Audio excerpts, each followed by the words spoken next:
So I got some channeled messages, and these channeled messages are spiritual lessons that I learned on my journey. And I learned this from my own experiences. I learned this from other people. Like I said, I channeled it from spirit. These are just lessons that I've learned, and I wanted to share. I felt guided to share with with y'all.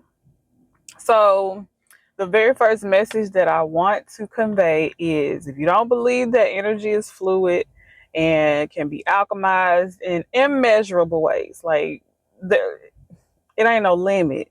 But if you don't believe it, then just keep scrolling respectfully, but keep scrolling, and I send you love and light. Namaste.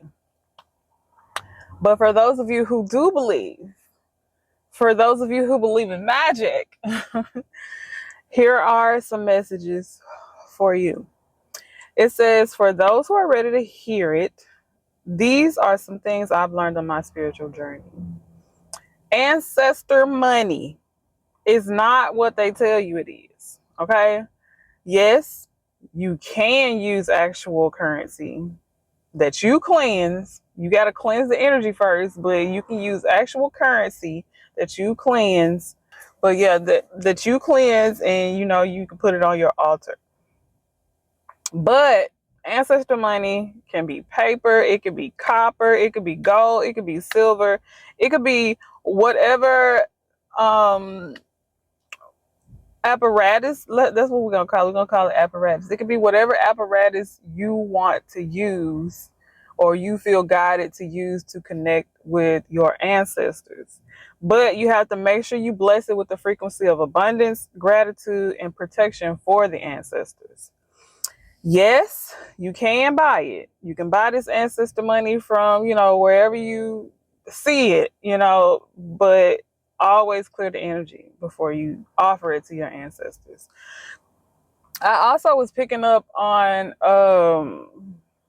I don't know if it's in here or not,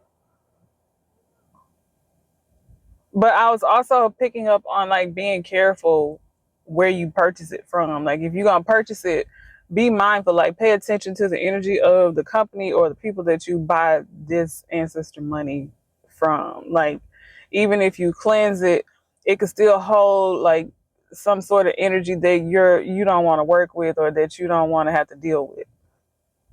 Okay, so it says you don't need anything physical for rituals. Now, this is contrary to popular belief because everybody feel like you need this, you need that in order to do rituals, but you are the magic. All you really need is yourself. Those objects are more for you and your confidence rather than for the actual ritual. It's for you to feel like you doing something basically. Like that's really what it's about. It's about you having like the visual or having like the physical object in your hand to help make you feel like what you're doing is real. And to me, that's for beginners. But you know, even experts, even experts use uh, apparatus to do their rituals.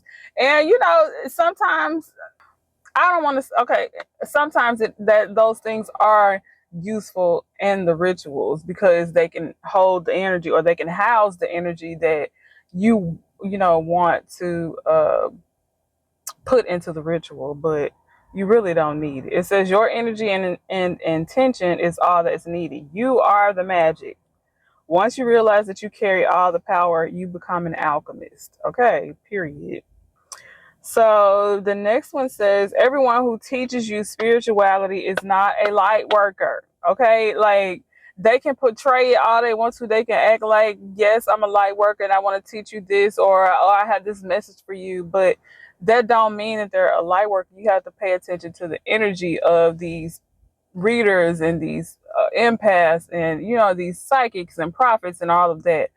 One thing that I've learned, that if you like follow like on social media, if you follow like certain um accounts and you start getting like ghost accounts that aren't theirs. Like I don't know. Like you keep getting these fake accounts that are following you or liking your comments or something like that.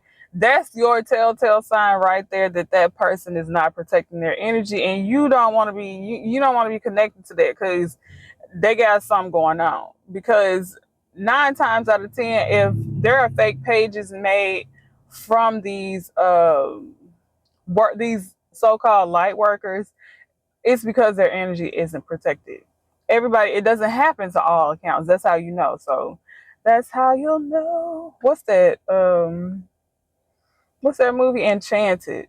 Something about Enchanted. That movie. I think it's a Disney movie, DreamWorks. I don't know, but that's when you'll know, or something like that.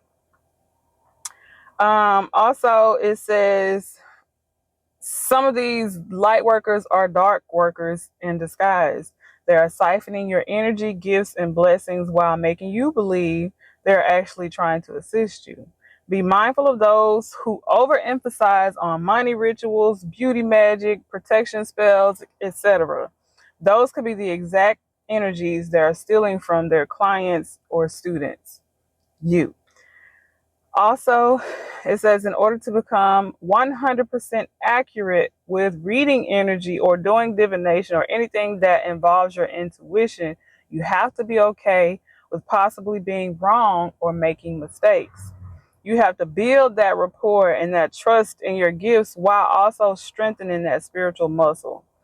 Also, like if you're doing readings or something like that and you start getting confirmations, like what they call them, confirmation burps or angel numbers, synchronicities, etc., 9 times out of 10 that might be significant. You might say that a lot, 9 times out of 10, but you get those while you're reading as your, that's for your confirmation. It's not always for the collective or for the client that you're reading for. You have to, really be mindful of that, of sharing the confirmations that you receive while you're giving readings. And you, don't worry, spirit will guide you and let you know that, yeah, share that, especially like angel numbers, because sometimes we get the angel numbers as readers that the collective receives, and that's their confirmation, or any other synchronicities. Just be mindful of sharing any confirmations that you get while you're reading. And lastly, it says that rituals are not uniform. There are no rules to rituals. I know that's contrary to popular belief as well, but there are no rules. There's no right, there's no wrong way to do these rituals, spells, whatever you want to call them. Yes, there are blueprints, most definitely, but every worker has different gifts and strengths, and those different strengths will change the chemistry of your rituals and how they work. Like somebody could be good at manifesting money and tell you like you can use the grab-a-void codes and do it this way and you'll bring in money, and then you'll try it and it won't work for you, and it's because you're meant to find your own pathway. You're meant to do it your own way.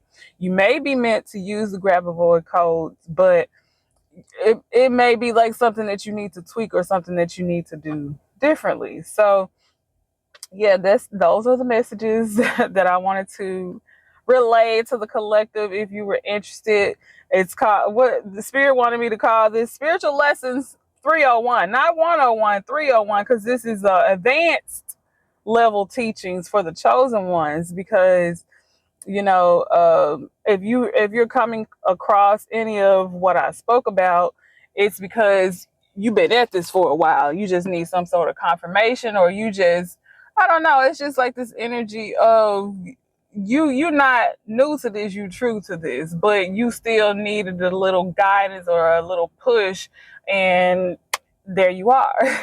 So I send you all so much love and so much light, and I will see you on the next one. Until next time, namaste.